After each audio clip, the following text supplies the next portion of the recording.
कैलाली जिल्लाको मराङ गाविसमा भयो। मेरो परिवार अत्यन्तै निम्न वर्गीय परिवार हो, जहाँ एक वर्ष दिन काम गरेर 6 महिना खाना नपुग्ने त्यो आर्थिक अवस्थाको परिवार। र मेरो बाउ आमाले मबाट धेरै आशा गर्नुभएको थियो कि मेरो छोरो लाउरिए भइदियो भने हाम्रो घरको आर्थिक अवस्था मजबुत बन्नेछ, हाम्रो मुहार फेरिनेछ, हाम्रो घरको मुहार फेरिनेछ। विशेष गरी गुरुङ मगर समुदायमा आफ्नो छोरो पढेर डाक्टर बनिदियोस्, इन्जिनियर बनिदियोस्, ठुलो मान्छे बनिदियोस् भन्दा पनि मेरो छोरो छिटोभन्दा छिटो उमेर पुगेर लाउरे बनिदियोस् भन्ने चाहना थियो त्यति बेला। र यद्यपि त्यो संस्कार अहिले पनि छ। त्यही बाउ आमाको त्यही चाहना अनुसार म 2042 सालमा भारततिर गएँ, भारतीय सेनामा भर्ती हुनुको लागि। र भारतीय सेनामा भर्ती हुन गएँ, तर भर्ती हुन सकिनँ। मेरो उमेर कम भएकोले म गोरखपुरबाट फाइनलमा पुगेर फर्किएँ। 1 वर्ष भारतमै विभिन्न कोइला खानीमा काम गरेँ, होटलमा भाडा माझेँ, सर्कसमा काम गरेँ। त्यसरी 1 वर्ष बिताइसकेपछि म 2043 सालमा नेपाल फर्किएँ। र नेपाल फर्केपछि त्यही वर्ष मेरो गाउँमा ब्रिटिसको गल्ला जानुभएको थियो। र ब्रिटिसको गल्ला गइसकेपछि म पनि साथीहरूसँग ब्रिटिसको गल्लामा देखिन गएँ। र मैले नसोचेको ब्रिटिसको गल्लाले मलाई छनौट गर्यो। छनौट गरिसकेपछि मलाई 1 महिनापछि गलेश्वरको आरोमा आउने समय दिनुभएको थियो। र त्यो आरोमा आउनुभन्दा 10-15 दिन अगाडि म दुर्घटनामा परेँ। म भिरबाट लडेँ र यो अवस्थामा पुगेँ। त्यसपछि मेरो आफ्नो सपना पनि चकनाचुर भयो। बाउ आमाको त्यो एउटा सपना, सुन्दर सपना पनि चकनाचुर भयो। र मेरो जीवनले अर्को मोड लिन पुग्यो। र मैले आफ्नो पीडा, आफ्नो दुःख, आफ्नो वेदनाहरू गीत सङ्गीतबाट व्यक्त गर्न थालेँ। त्यति बेला मलाई मेरो कान्छा बुवाले एउटा रेडियो दिनुभएको थियो। त्यो रेडियो सुन्थेँ। रेडियो नेपालबाट आदरणीय दाजु प्रेमराजा महत, बमबहादुर कार्की, सावित्री शाह, लोकबहादुर छेत्री, कृष्णसुधा ढुङ्गाना लगायतका गीतहरू बज्थे। र मैले पनि त्यही रेडियो सँगसँगै उहाँहरूसँगै गीत गाउँथेँ। र मैले आफै बनाएको मौरी बाजा बजाउँथेँ। र त्यसरी दिन बिताउँथेँ मैले।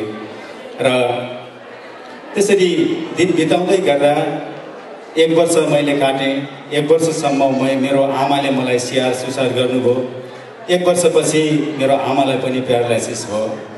र आमाको पनि दायाँ हात नचल्ने, दायाँ खुट्टा नचल्ने र मुख पनि नबोल्ने भयो। एउटा गरिबको झुप्रोभित्र 2 जना अपाङ्गता भएका व्यक्तिहरू एउटा ओछ्यानमा पल्टिएको छ, अर्को ओछ्यानमा पल्टिएको छ। त्यो घरको दृश्य अत्यन्तै विरक्त लाग्दो, विरह लाग्दो, वैराग लाग्दो र अत्यन्तै दर्दनाक भयो। र मैले त्यो दृश्य हेरिरहन सकिनँ। र मैले त्यहाँ म्याग्दी जिल्लाका, धौलागिरी अञ्चलका विभिन्न पदाधिकारीहरूलाई, त्यति बेलाका राष्ट्रिय पञ्चायत सदस्य, अञ्चलाधीश, प्रमुख जिल्ला अधिकारी, सभापति सबैलाई मैले अनुरोध गरेँ र मलाई काठमाडौँमा केही व्यवस्था गरिदिनु पर्यो भनेर। उहाँहरूले हुन्छ भन्नुभयो, आश्वासन दिनुभयो, तर गर्नु केही पनि भएन। र त्यसपछि म त्यो घरको स्थिति देखेर हेरेर बस्न सकिनँ। र मेरो आमाले फुकालेर राखेको, मुडुसमा राखेको एउटा बुलाकी चोरेर म बाटो लागेँ। बाटो लागिसकेपछि बेनी बजारमा आएँ। बेनी बजारमा आएर पनि प्रमुख जिल्ला अधिकारीले मैले भने, अनुरोध गरेँ। उहाँहरूले खालि हुन्छ मात्रै भन्नुभयो। त्यसरी 3-4 महिनाको समय बिताइदिनु भयो। र त्यही क्रममा बेनी बजारमा ब्रिटिस आर्मीहरूको एउटा पेन्सन क्याम्प खुलेको थियो। त्यो पेन्सन क्याम्पमा गीत गाएँ।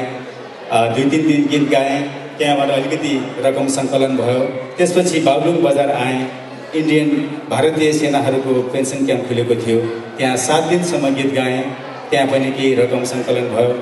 र त्यही रकम लिएर र प्रेमराजा महत दाईहरूको क्यासेटको कभर जम्मा गरेको थिएँ मैले। त्यो क्यासेटको कभर खल्तीमा झोलामा हालेर म काठमाडौँतिर आएँ। मेरो सबभन्दा ठुलो रहर थियो रेडियो नेपालमा गएर गीत गाउने।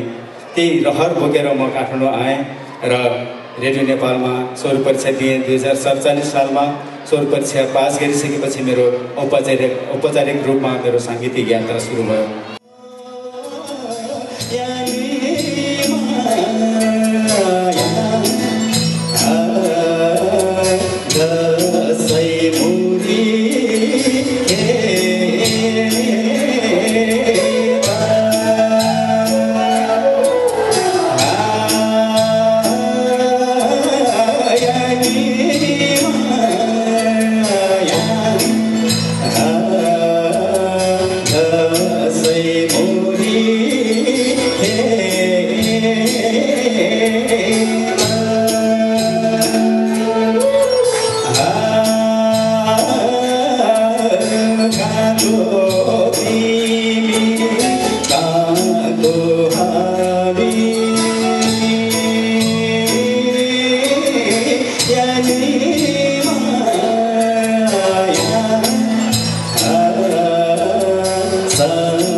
एकदमै गाएँ।